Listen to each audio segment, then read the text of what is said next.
বিদ্যুৎ একবার আনতে দিই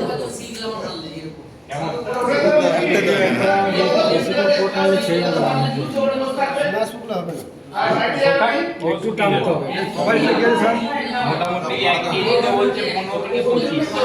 আমরা কেন প্রাইমার মারতে বলছি, কাজটা দেয়ালে যে তো বালি না ওঠে, তুমি যখন পাতি নিয়ে ওই চালাবে বালিটা না, তার বালিটা প্রাইমারটা মারতে বলছি। ও পাতলা করে মেরে দেবে না, এক ভাগ প্রাইমার এক ভাগ জল, যে তো বালি না আসে, তাহলে বালি আসলে তো তোমার অসুবিধা হবে। বেশি লাগবে হ্যাঁ, আর কিছু